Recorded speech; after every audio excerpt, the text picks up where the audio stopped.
જય સ્વામિનારાયણ વિદ્યાર્થી મિત્રો, સૌપ્રથમ તો 74માં સ્વાતંત્ર્ય પર્વની ખૂબ ખૂબ શુભકામનાઓ હું તમને આપું છું. ત્યાર પછી પ્રથમ લેક્ચરની અંદર સામાજિક વિજ્ઞાન પાઠ 8 ભારતના રાજ્ય બંધારણનું ઘડતર અને લક્ષણ, એની અંદર આપણે પ્રથમ લેક્ચરની અંદર બંધારણનું શું મહત્વ છે, બંધારણ અથવા તો સંવિધાનનો અર્થ, બંધારણની ઘડતર પ્રક્રિયા અને આમુખ વિશે આપણે ચર્ચા છે એ કરી હતી. અને આમુખ છે એ બંધારણનો આત્મા છે એવું કહેવાય છે. આમુખની ચર્ચા કર્યા પછી આમુખનું ભારતના બંધારણમાં અથવા તો ભારતના પરિપ્રેક્ષ્યની અંદર શું મહત્વ છે એની ચર્ચા આપણે આજે આગળ છે એ કરીએ. આમુખને બંધારણનો આત્મા કયો છે. જેમ મનુષ્ય શરીર છે એની અંદર આત્મા ન હોય, જીવ ન હોય તો મનુષ્ય શરીરનું કોઈ પણ મહત્વ છે એ રહેતું નથી. એ જ રીતે ભારતના બંધારણની અંદર જો આમુખને હટાવી લેવામાં આવે તો બંધારણનું કશું જ મહત્વ છે એ રહેતું નથી. એટલા માટે બંધારણને આમુખને ભારતના બંધારણનો આત્મા છે એ કયો છે, તે રીતે તેનું મહત્વ સવિશેષ છે. આત્માનું મહત્વ શરીરના પરિપ્રેક્ષ્યની અંદર ખૂબ જ છે, એમ જ બંધારણના પરિપ્રેક્ષ્યની અંદર આમુખ છે એનું ખૂબ જ મહત્વ છે. કોઈ પણ કાયદાના ઘડતરમાં તથા તેને પૂરી રીતે સમજવામાં કે અર્થઘટનમાં માર્ગદર્શન મળે છે. આમુખથી કોઈ પણ જે કાયદો છે એના ઘડતરમાં અને એને પૂરી રીતે સમજવામાં આમુખ છે એ મદદરૂપ થાય છે અથવા તો એનું માર્ગદર્શન છે એ મળે છે. કાયદાના હેતુ તથા તેનો આદર્શ કાયદો ઘડવા પાછળ સંસદની નીતિ શું છે તે જાણવામાં આમુખ છે એ મદદરૂપ થાય છે. સંસદ છે એને કાયદા ઘડવાના અધિકારો પ્રાપ્ત થયેલા છે. કોઈ પણ કાયદો છે એ ઘડતા પહેલા એ કાયદાનું શું મહત્વ છે અથવા તો એનું અર્થઘટન છે કે કઈ રીતે થશે એ નક્કી કરવામાં આમુખ છે એ ખૂબ જ મહત્વનો ભાગ છે એ ભજવે છે. કયા પ્રકારની મુશ્કેલીઓના નિવારણ અર્થે કાયદાને ઘડવામાં આવે છે તેનો નિર્દેશ આપણને આમુખમાંથી સ્પષ્ટ થાય છે. કાયદો ઘડવા પાછળ કયો ઉદ્દેશ રહેલો છે એને સમજવા માટે આમુખ છે એ મદદરૂપ થાય છે. આમ આમુખ બંધારણનો અર્ક છે. અર્ક એટલે ટૂંકમાં એનું નિચોડ છે, અથવા તો દૂધને જેમ હલાવીને અથવા તો દહીંને જેમ હલાવીને એમાંથી માખણ કાઢવામાં આવે છે. એ જ રીતે સમગ્ર બંધારણને સમજવું હોય તો સૌ પ્રથમ આમુખને સમજવું અતિ જરૂરી છે. એટલા માટે આમુખને બંધારણનો આત્મા અથવા તો બંધારણનો અર્ક છે એ કયો છે. કાયદાની કોઈ કલમમાં કે વિગતોમાં કોઈ અસ્પષ્ટતા કે વિસંવાદિતતા ઊભી થાય, કાયદાનો હેતુ સ્પષ્ટ થતો ન હોય ત્યારે આમુખ કાયદાની કલમને સમજવામાં, તેનું અર્થઘટન કરવામાં મદદરૂપ થાય છે. કોઈ કાયદો છે, એની કલમ છે અથવા તો એની કોઈ વિગતોમાં જ્યારે અસ્પષ્ટતા અથવા તો વિસંગતતા ઊભી થાય છે ત્યારે આમુખની મદદથી તેનું યોગ્ય અર્થઘટન કરવામાં આવે છે અને એની કોઈ મુશ્કેલી છે કે કોઈ વિસંગતતા છે એને દૂર કરવામાં આવે છે. આમ આમુખ બંધારણની જોગવાઈઓને સમજવામાં હોકાયંત્રની ગરજ સારે છે. હોકાયંત્ર છે આપણને દિશા નિર્દેશ કરી જાય છે. કોઈ ભૂલો પડેલો માણસ છે એને કઈ દિશામાં જવું એટલી જો ખબર હોય તો અને એની પાસે હોકાયંત્ર હોય તો હોકાયંત્રની મદદથી એ પોતે પોતાની દિશા છે એ નક્કી કરી શકે છે. એ જ રીતે ભારતનું રાજ્ય શાસન છે એ ચલાવવા માટે બંધારણ ઘડવામાં આવ્યું છે બંધારણ છે એ રાજ્ય શાસન ચલાવવા માટેની વિગતો છે એ પૂરી પાડે છે, પણ સૌપ્રથમ જો કોઈ મહત્વ હોય, જો કોઈનું મહત્વ હોય તો એ આમુખનું છે. આમ આમુખ છે એ હોકાયંત્રની ગરજ છે એ સારે છે. આમુખ રાષ્ટ્રની એકતા, અખંડિતતા અને નાગરિકો વચ્ચેની બંધુત્વની ઉમદા ભાવનાઓનો અને આદર્શનો પડઘો છે. ભારતના લોકો છે એની વચ્ચે એકતા, ભારતની અખંડિતતા અને બંધુત્વની જે ઉમદા ભાવના છે એ પેદા કરવા માટે આમુખ છે એ ખૂબ જ મહત્વનો છે અને આમુખની અંદર એનો આદર્શ પડઘો છે એ પડેલો છે. આમુખને ઉચ્ચ આદર્શો તથા ધ્યેયોનું પીઠબળ છે. આમુખને ઉચ્ચ આદર્શોનું, તમે આમુખ છે એનો અભ્યાસ છે કરો તો એની અંદર સ્પષ્ટ કીધું છે કે અમે ભારતના લોકો ભારતને એક સાર્વભૌમ, સમાજવાદી, બિન સાંપ્રદાયિક, લોકતંત્રાત્મક પ્રજાસત્તાક તરીકે સંસ્થાપિત કરવાનો તથા તેના સર્વ નાગરિકોને સામાજિક, આર્થિક અને રાજકીય ન્યાય, વિચાર, અભિવ્યક્તિની માન્યતા, ધર્મ અને ઉપાસનાની સ્વતંત્રતા, દરજ્જા અને તકની સમાનતા પ્રાપ્ત થાય તેમ કરવાનો અને તેઓ સર્વમાં વ્યક્તિનું ગૌરવ અને રાષ્ટ્રની એકતા અને અખંડતા સુદૃઢ કરે એવી બંધુતા વિકસાવવાનો ગંભીરતાપૂર્વક સંકલ્પ કરીને અમારી સંવિધાન સભામાં 26 નવેમ્બર 1949 માગસર સુદ 7મ વિક્રમ સંવત 2006 ના રોજ આથી આ સંવિધાન અપનાવી તેને અધિનિયમિત કરી અમને પોતાની જાતને અર્પિત કરીએ છીએ એવી ઉમદા ભાવના છે એ ભારતના આમુખની અંદર પ્રતિબિંબિત થાય છે અને એનો પડઘો છે એ પડે છે. આમ ભારતના બંધારણ માટે આમુખ એ એનો આત્મા, એનો અર્થ અને ભારતના રાજ્ય શાસન માટે હોકાયંત્રની ગરજ છે એ સારે છે. તો આમ આમુખનું ભારતના બંધારણની અંદર શું મહત્વ છે એ સાબિત છે એ કરી શકાય છે. ત્યાર પછીનો જે પોઈન્ટ છે એ આમુખના આધાર સ્તંભો છે.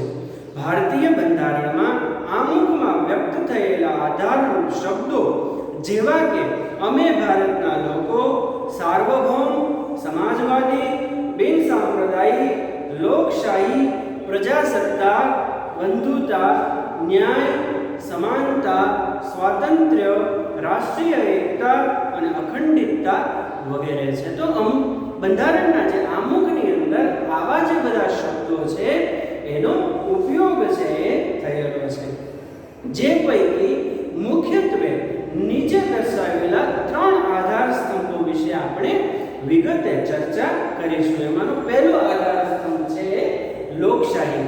લોકશાહીને અંગ્રેજીની અંદર ડેમોક્રેસી કહેવામાં આવે છે. જોઈએ આપણે કે ભારતના બંધારણમાં ભારતના લોકોને આખરી સાર્વભૌમ સત્તા આપવામાં આવે છે.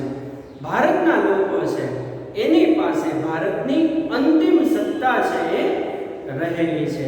બંધારણ દ્વારા ભારતના લોકોને સંપૂર્ણ સત્તા છે એ આપવામાં આવી છે. કોઈ એક વ્યક્તિ કે વર્ગનું શાસન નહીં, પરંતુ સત્તાની અંતિમ બાગડોર છે એ લોકો હસ્તક છે. કારણ કે લોકો છે એ સરકારને શાસન ચલાવવા માટે ચૂંટીને મોકલી છે. જો સરકાર છે લોકોની અપેક્ષામાંથી ઊણી ઉતરશે તો લોકો એને હરાવીને એને ઘરે બેસાડશે અને નવી સરકારને ચૂંટીને રાજ્ય શાસન છે એ સોંપશે. આમ અંતિમ સત્તા છે એ લોકોના હસ્તક છે. લોકશાહી શબ્દ મૂળ ગ્રીક ડેમોસ એટલે કે લોકો અને ક્રેટોસ એટલે સત્તામાંથી ઉતરી આવ્યો છે. એટલે કે લોકશાહી અથવા તો ડેમોક્રેસી શબ્દ છે એ મૂળ ગ્રીક શબ્દ ડેમો અને ક્રેટસ નામના જે બે શબ્દો છે એને જોડીને એના ઉપરથી ઉતરી આવ્યો છે. ડેમોસ એટલે કે લોકો અને ક્રેટોસ એટલે કે સત્તા. લોકોની સત્તા એવા બે શબ્દો છે એ ભેગા કરીને ડેમોક્રેસી અથવા તો લોકશાહી શબ્દ છે એ ગ્રીક ભાષામાંથી ઉતરી આવ્યો છે. રાજ્ય સત્તા અમુક વ્યક્તિઓના હાથમાં નિરંકુશ રીતે સ્થાપિત થયેલી નથી. ભારતની જે રાજ્ય સત્તા છે એ અમુક વ્યક્તિઓ કે જે નિરંકુશ છે એની પાસે સ્થાપિત થયેલી નથી, પરંતુ લોકોના હાથમાં છે. લોકશાહી એવી રાજ્ય વ્યવસ્થા છે કે જેમાં દેશના લોકો સામાજિક, આર્થિક અને રાજકીય ન્યાય મેળવી શકતા હોય અને રાજ્ય વ્યવસ્થામાં ભાગ લેવાનો અધિકાર છે એ ધરાવતા હોય. ભારતનો કોઈ પણ નાગરિક છે એ ભારતનું શાસન ચલાવવામાં ભાગીદારી છે એ કરી શકે છે. ભારતના બંધારણમાં સાર્વત્રિક પુખ્ત મતાધિકારના ધોરણે મતદારોએ ચૂંટેલા પોતાના પ્રતિનિધિઓ દ્વારા રચાતી સંસદ એટલે કે લોકસભાને કારોબારી એટલે કે પ્રધાનમંડળ અને વહીવટી તંત્રને જવાબદાર હોય છે. કારોબારીને અબાધિત સત્તા નથી. તેને નિયત સમય મર્યાદા સુધી જ સત્તાનું સુકાન છે એ સોંપાય છે. એટલે કે લોકો દ્વારા જે સરકાર છે ચૂંટાય છે એ લોકસભા અને કારોબારીને જવાબદાર હોય છે અને એને સંપૂર્ણ સત્તા છે આપવામાં આવતી હોતી નથી, પરંતુ અમુક નિયત કરેલ સમય સુધી જ એ કારોબારી છે એ સત્તા ભોગવે છે. ભારતની અંદર એ મુદ્દત છે એ 5 વર્ષની છે. કારોબારીને અબાધિત સત્તા નથી. તેને નિયત સમય મર્યાદા સુધી જ સત્તાનું સુકાન છે એ સોંપાય છે. તે જ પ્રમાણે રાજ્ય અને સ્થાનિક કક્ષાએ મતદારો સરકારને ચૂંટી કાઢે છે. આમ લોકશાહી રાજ્ય એટલે લોકોનું, લોકો વડે અને લોકો માટે ચાલતું રાજ્ય. લોકશાહી એટલે શું? લોકોનું, લોકો માટે અને લોકો વડે ચાલતું રાજ્ય એટલે લોકશાહી. એની નીચે અંડરલાઈન કરી લેજો. સાચી સત્તા લોકોના પ્રતિનિધિઓમાંથી બનેલા પ્રધાનમંડળમાં જ સ્થાપિત થયેલી હોય છે. પ્રધાનમંડળની રચના સંસદમાંથી જ કરવામાં આવે છે. પ્રધાનમંડળ સંસદને જવાબદાર હોય છે. ભારત પ્રજાસત્તાક રાજ્ય એટલા માટે છે કે ભારતનો કોઈ પણ નાગરિક બંધારણમાં નિર્ધારિત કરેલી લાયકાતો ધરાવતો હોય અને તે વ્યક્તિ સાર્વત્રિક પુખ્ત વય મતાધિકારથી ચૂંટાઈ આવે છે. તે કોઈ પણ વંશ પરંપરાગત વારસાને આધીન આ પદ પ્રાપ્ત કરી શકતો નથી. 5 વર્ષ સુધી તે સામાન્યતઃ સત્તા ઉપર રહી શકે છે. સંસદીય સરકાર સંયુક્ત જવાબદારીના સિદ્ધાંત પર કામ કરે છે, તેથી તેને જવાબદાર સરકાર પણ કહેવાય છે. ભારતની લોકશાહી સરકાર સ્વતંત્રતા, સમાનતા, બંધુતાની ભાવનાને સ્વીકાર કરે છે અને તે હેતુઓને પૂર્ણ કરવા માટે પ્રયત્નશીલ રહેશે એવી સ્પષ્ટતા આમુખમાં કરવામાં આવી છે. બંધારણના ઘડવૈયાઓએ ભારતના લોકોને સાર્વત્રિક પુખ્ત વય એટલે કે 18 વર્ષ, જે વ્યક્તિના 18 વર્ષ પૂર્ણ થાય એ ભારતની સરકારને ચૂંટવા માટે પોતાનો મત છે એ આપી શકે છે. એટલે કે ભારતના જે બંધારણના ઘડવૈયાઓ છે એને ભારતના લોકોને સાર્વત્રિક પુખ્ત વય મતાધિકારનો હક આપીને હિંમતપૂર્વકની શ્રદ્ધા છે એ મૂકી છે. લોકશાહીમાં ભારતીય બંધારણમાં મૂળભૂત હકો, રાજનીતિના માર્ગદર્શક સિદ્ધાંતો, સંસદ, ધારાસભા, સ્વતંત્ર અને નિષ્પક્ષ ન્યાયતંત્ર અને ચૂંટણી પંચની રચના અને કાર્યો વગેરે જોગવાઈઓ ભારતને લોકશાહી રાજ્ય તરીકે ઘોષિત કરે છે. તો ભારતના જે બંધારણની અંદર આપવામાં આવેલા જે મૂળભૂત હકો છે, રાજ્યનીતિના માર્ગદર્શક સિદ્ધાંતો છે એટલે કે રાજ્ય છે કઈ રીતે ચલાવવું જોઈએ એના આદર્શો ઉપરાંત સંસદ, ધારાસભા, સ્વતંત્ર અને નિષ્પક્ષ ન્યાયતંત્ર એટલે કે ભારતની ન્યાય પ્રણાલી એટલે કે ગ્રામ્ય લેવલથી લઈને સુપ્રીમ કોર્ટ સુધી તમે તમારો ન્યાય છે એ માગી શકો એવી ન્યાય પ્રણાલી અને ચૂંટણી પંચની રચના અને એના કાર્યો વગેરે જે જોગવાઈ ભારતના બંધારણમાં થઈ છે એ ભારતને લોકશાહી રાજ્ય છે એ ઘોષિત કરે છે. સાર્વત્રિક પુખ્ત વય મતાધિકાર એટલે કોઈ પણ જાતિ, જ્ઞાતિ, ધર્મ, ભાષા, લિંગ, શિક્ષણ, આવક કે જન્મસ્થાનના ભેદભાવ કર્યા વિના 18 વર્ષ કે તેથી વધારે ઉંમરના ભારતના કોઈ પણ નાગરિકને મત આપવાનો અધિકાર છે. ભારતનો કોઈ પણ નાગરિક હોય કે જે કોઈ પણ જાતિની અંદર જન્મ હોય, કોઈ પણ જ્ઞાતિની અંદર જન્મ હોય, કોઈ પણ ધર્મનો હોય, કોઈ પણ લિંગનો હોય, શિક્ષણ હોય કે ન હોય, આવક કે જન્મસ્થાન કશા જનો બાદ રાખ્યા વગર જે વ્યક્તિ 18 વર્ષ કે તેનાથી ઉપરની વયનો છે એ પોતાનો મત છે એ સરકારને ચૂંટવામાં આપી શકે છે. તેને આપણે સાર્વત્રિક પુખ્ત વય મતાધિકાર કહીએ છીએ. આમ જો કે મતદાર યાદીમાં નાગરિકના નામની નોંધણી છે એ આવશ્યક છે. કોઈ પણ જાતિ, જ્ઞાતિ, ધર્મ, લિંગ, શિક્ષણ કે જન્મસ્થાનના ભેદભાવ વગર ભારતના ચૂંટણી પંચની અંદર 18 વર્ષ કે તેનાથી ઉપરનો કોઈ પણ વ્યક્તિ છે એ નોંધણી યાદીમાં પોતાના નામની નોંધ કરાવીને પોતાનો મત છે એ આપી શકે છે. તો આમ ભારતનું જે બંધારણ છે એ લોકશાહીની ઉમદા ભાવનાથી બનેલું છે.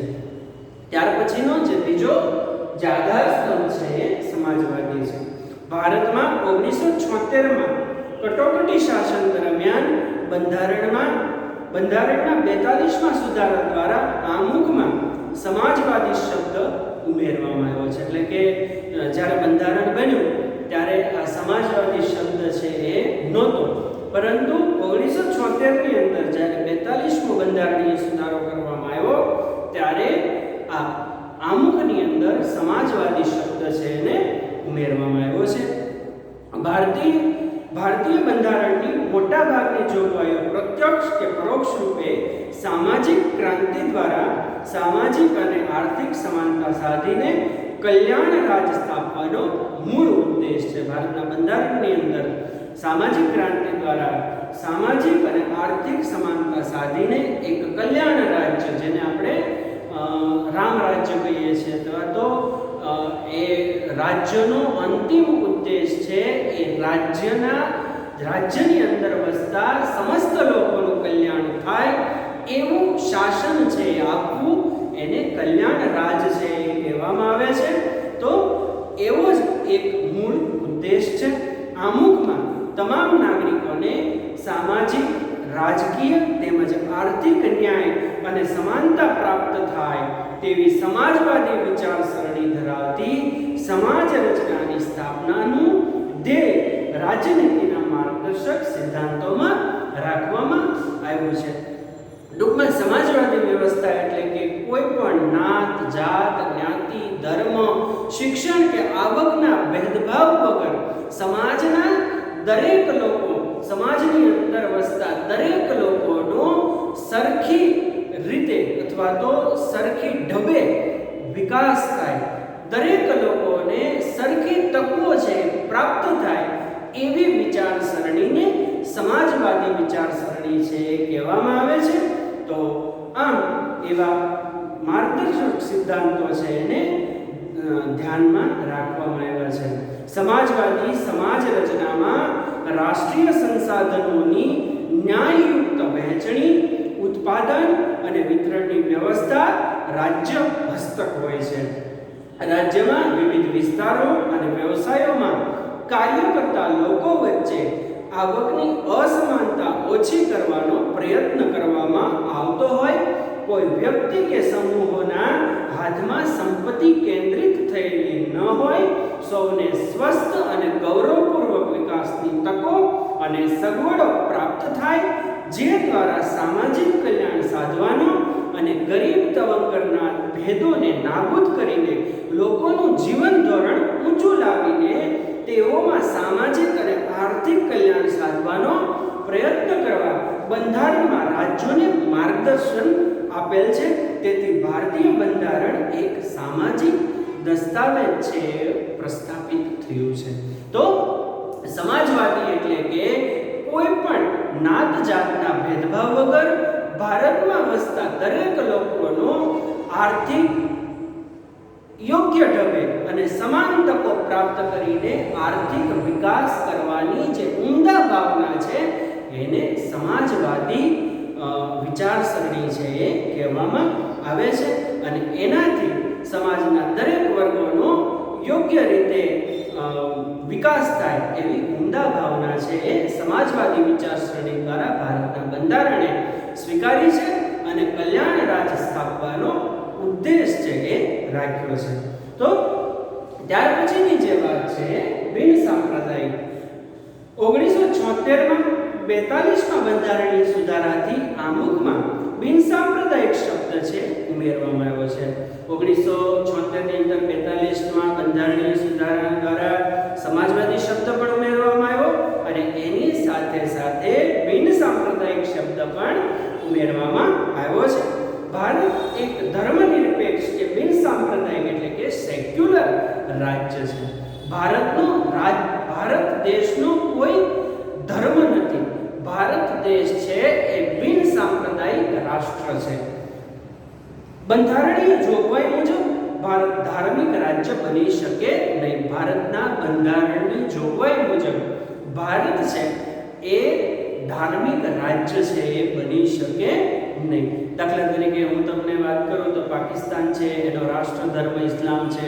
એ જ રીતે ઘણા બધા એવા દેશો છે કે જેનો રાષ્ટ્ર ધર્મ છે, પરંતુ ભારતનું જે બંધારણ છે એના આમુખની અંદર સ્પષ્ટતા કરવામાં આવેલી છે કે ભારત છે એના રાજ્યનો કોઈ પણ ધર્મ છે એ હશે નહીં.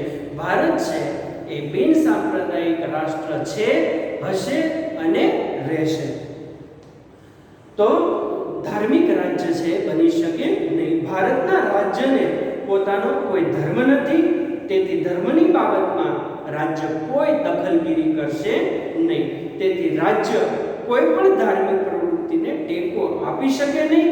રાજ્ય કોઈ પણ બિન સાંપ્રદાયિક પ્રવૃત્તિઓ સાથે ધર્મને જોડી શકશે નહીં. દેશના કોઈ પણ નાગરિકને પોતાની ઈચ્છા અનુસાર ગમે તે ધર્મ પાળવાની સ્વતંત્રતા છે. રાજ્ય ધર્મ કે સંપ્રદાયના નામે કોઈ પણ નાગરિક પ્રત્યે પક્ષપાત કે ભેદભાવ રાખી શકાશે નહીં. તેને જાહેર નોકરી તેમજ રાજકીય અધિકારો ભોગવવાની સમાન તક છે એ પૂરી પાડવામાં આવે છે. આમ બિન સાંપ્રદાયિકતા એ બંધારણનું મૂળ તત્વ અને લોકશાહીનું અનિવાર્ય લક્ષણ છે. ભારતમાં વસતો કોઈ પણ નાગરિક છે પોતાની ઈચ્છા અનુસાર કોઈ પણ ધર્મ છે એ અપનાવી શકશે અને એ ધર્મ અપનાવવાથી એનો વ્યક્તિગત જે સ્વાતંત્ર્ય છે એ જોખમાશે નહીં. એવી સ્પષ્ટતા ભારતના બંધારણના આમુખની અંદર આપવામાં આવી છે. સર્વધર્મ સમદ્રષ્ટિ તથા સર્વધર્મ સંભાવના સિદ્ધાંતને વરેલ ભારતીય બંધારણમાં કોઈ ધર્મને રાજ્યમાં ઉત્તેજન આપવામાં નહીં આવે. ભારતના રાજ્યનો કોઈ ધર્મ નથી. ભારત છે બિન સાંપ્રદાયિક રાષ્ટ્ર છે, સર્વધર્મ સંભાવને વરેલું રાષ્ટ્ર છે. એટલા માટે ભારતની અંદર કોઈ પણ ધર્મને ઉત્તેજન છે આપવામાં આવશે નહીં. વ્યક્તિને પોતાની ધાર્મિક માન્યતા, આસ્થા, શ્રદ્ધા રાખવા સાથે તેના પ્રચાર પ્રસાર કરવાના નાગરિકના અધિકારને રાજ્યનો કોઈ પણ પ્રતિબંધ કે અવરોધ છે એ નથી. ભારતનો નાગરિક છે પોતાને જે ધર્મ પાળવો હોય એ ધર્મ છે એ પાળી શકશે. તો આ છે આમુખના જે મુખ્ય 3 આધાર સ્તંભો છે એની ચર્ચા છે એ આપણે કરી. ત્યાર પછી બંધારણના જે મૂળભૂત લક્ષણો છે એ આપણે એની ચર્ચા કરીએ, પણ સમયની પાબંદી હોવાને કારણે આપણે 1 કે 2 લક્ષણો છે એની ચર્ચા છે એ કરીએ. 26મી જાન્યુઆરી 1950 થી અમલમાં આવેલ વિશ્વના સૌથી મોટા, વિસ્તૃત અને વિગતપૂર્ણ ભારતના લેખિત બંધારણના કેટલાક વિશિષ્ટ અને મૂળભૂત લક્ષણો નીચે મુજબ છે. તો એમાંનું પહેલું લક્ષણ છે એ લિખિત દસ્તાવેજ છે. એમાં જોઈએ આપણે કે બ્રિટન અને ઇઝરાયલના અપવાદ સિવાય ભારત સહિત દુનિયાના બધા જ લોકશાહી દેશોમાં બંધારણ લેખિત સ્વરૂપે છે. તો બ્રિટન અને ઇઝરાયલ દેશ એવા છે કે એનું બંધારણ છે એ લેખિત સ્વરૂપમાં નથી. બાકીના વિશ્વના જેટલા લોકશાહી દેશો છે એણે પોતાનું બંધારણ છે એને લિખિત સ્વરૂપમાં રાખ્યું છે. એ જ રીતે ભારતનું બંધારણ પણ લેખિત દસ્તાવેજ છે. ભારતની સામાજિક, ભૌગોલિક, બહુવિધ પરિસ્થિતિ અને પૂર્વ ઇતિહાસને ધ્યાનમાં લઈને બંધારણ સભાએ બંધારણ લેખિત સ્વરૂપે રાખવાનું મુનાસિબ છે એ માન્યું છે. ભારતની ભૌગોલિક પરિસ્થિતિ અને બહુવિધ પરિસ્થિતિ અને પૂર્વ ઇતિહાસને ધ્યાનમાં રાખીને ભારતની જે બંધારણ સભા છે એને ભારતનું બંધારણ છે એને લેખિત સ્વરૂપની અંદર રાખવાનું યોગ્ય છે એ માન્યું હતું. તો આમ ભારતનું બંધારણ છે એ લેખિત દસ્તાવેજ છે. ત્યાર પછીનું જે બીજું લક્ષણ છે બંધારણનું કદ છે. ભારતનું બંધારણ 22 ભાગોમાં વહેંચાયેલું 395 અનુચ્છેદો એટલે કે એની કલમો અને 8 પરિશિષ્ટો, હાલમાં 12 પરિશિષ્ટો સાથેનું છે. તો ભારતનું જે બંધારણ છે એ 22 ભાગની અંદર વહેંચાયેલું છે. એની અંદર 395 કલમો છે અને શરૂઆતમાં 8 પરિશિષ્ટો હતા. હવે એ પરિશિષ્ટોની સંખ્યા છે એ 12 પરિશિષ્ટો સાથેનું છે. તો આ બંધારણમાં કેન્દ્ર અને રાજ્યોની શાસન વ્યવસ્થા અને તેમના આંતર સંબંધો, લોકોના મૂળભૂત હકો, ફરજો, રાજનીતિના માર્ગદર્શક સિદ્ધાંતો, ન્યાયતંત્ર, ચૂંટણી પંચ, સ્થાનિક સ્વરાજ્યની સંસ્થાઓ, લઘુમતીઓ, પછાત અને વંચિત સમૂહો માટેની ખાસ જોગવાઈઓ કરવામાં આવી છે. અને તેથી આપણું બંધારણ દુનિયાના અન્ય બંધારણો કરતાં લાંબુ અને વિસ્તૃત અને વિશદપૂર્ણ છે એ બન્યું છે. ભારતનું બંધારણ છે એમાં 22 ભાગ છે, 395 કલમો છે અને 12 પરિશિષ્ટોનું બનેલું છે. એની અંદર જે કેન્દ્ર અને રાજ્યોની શાસન વ્યવસ્થા છે, કેન્દ્ર અને રાજ્ય વચ્ચેના આંતર સંબંધોની માહિતી છે, લોકોના મૂળભૂત હકોની માહિતી છે, લોકોની ફરજોની માહિતી છે, રાજ્યનીતિના માર્ગદર્શક સિદ્ધાંતોની માહિતી છે, ન્યાયતંત્રની માહિતી છે, ચૂંટણી પંચને લગતી માહિતી છે, સ્થાનિક સ્વરાજ્યની સંસ્થાઓની માહિતી છે, લઘુમતીઓ અને પછાત જ્ઞાતિઓ માટેની જે જરૂરી જોગવાઈઓ છે એ પણ ભારતના બંધારણની અંદર એની છણાવટ છે કરવામાં આવી છે. આટલી બધી માહિતી હોવાને કારણે ભારતનું બંધારણ છે વિશ્વનું સૌથી લાંબુ, વિસ્તૃત અને વિશદપૂર્ણ છે એ બનેલું છે. આમ ભારતનું બંધારણ છે વિશ્વના બધા જ દેશોના બંધારણ કરતાં સૌથી મોટું અને લાંબુ બંધારણ બન્યું છે. ત્યાર પછીનો જે પોઈન્ટ છે એક જ નાગરિકત્વ. અમેરિકા જેવા દેશમાં દરેક વ્યક્તિ બેવનું નાગરિકત્વ ધરાવે છે. એટલે કે અમેરિકન લોકો છે એ જે રાજ્યની અંદર વસે છે એની પાસે નાગરિકત્વ છે, સાથે સાથે એ સમગ્ર અમેરિકા દેશના પણ નાગરિક છે. આમ અમેરિકાના જે લોકો છે એની પાસે બેવડી નાગરિકતા છે, જ્યારે ભારત પાસે એની સિંગલ એક જ નાગરિકત્વ છે. આપણે છે દાખલા તરીકે આપણે ગુજરાતની અંદર વસીએ છીએ તો આપણે ગુજરાતના નાગરિક છે એવું નહીં કહીએ, આપણે નાગરિકતાની અંદર ભારતીય છીએ એવું આપણે દર્શાવીએ છીએ. આમ નાગરિકતા છે એ ભારતની અંદર સિંગલ છે. તો નાગરિકત્વ ધરાવે છે એટલે કે એક યુનાઇટેડ સ્ટેટ્સ ઓફ અમેરિકન અને બીજું તે પોતે જે રાજ્યમાં વસવાટ કરતી હોય તે રાજ્યનું નાગરિકત્વ ધરાવે છે. જ્યારે ભારતના ગમે તે રાજ્યમાં આપણે રહેતા હોઈએ પરંતુ આપણે એક જ નાગરિકત્વ એટલે કે ભારતીય જ નાગરિકત્વ ધરાવીએ છીએ, આપણે ત્યાં રાજ્યની અલગ અલગ નાગરિકતા જેવું કાંઈ નથી. ભારતમાં માત્ર જમ્મુ અને કાશ્મીરના નાગરિકો જ બેવડું નાગરિકત્વ ધરાવે છે, એક ભારતનું અને બીજું જમ્મુ કાશ્મીર રાજ્યનું. પરંતુ હમણે વર્ષ દિવસ પહેલાં જમ્મુ કાશ્મીર રાજ્ય છે એને જે પૂર્ણ રાજ્ય છે એમાંથી એને કેન્દ્ર શાસિત પ્રદેશ બનાવીને એમાંથી 2 કેન્દ્ર શાસિત પ્રદેશો છૂટા પાડવામાં આવ્યા, એક જમ્મુ અને કાશ્મીર અને બીજું લડાખ. એટલે કે જમ્મુ કાશ્મીરના લોકો પણ જે બેવડી નાગરિકત્વ ધરાવતા હતા એ પણ હવે હટાવી દેવામાં આવી છે. આમ ભારતના ભારતીયતા નાગરિકતા ધરાવે છે. તો આમ ભારતનું જે નાગરિકત્વ છે એ એક જ નાગરિકતાની ભાવના છે. તો આજે આપણે આ પીરિયડની અંદર આટલું રાખી અને વધારે છે એ નેક્સ્ટ પીરિયડની અંદર ચર્ચા છે એ કરશું. ત્યાં સુધી જય સ્વામિનારાયણ.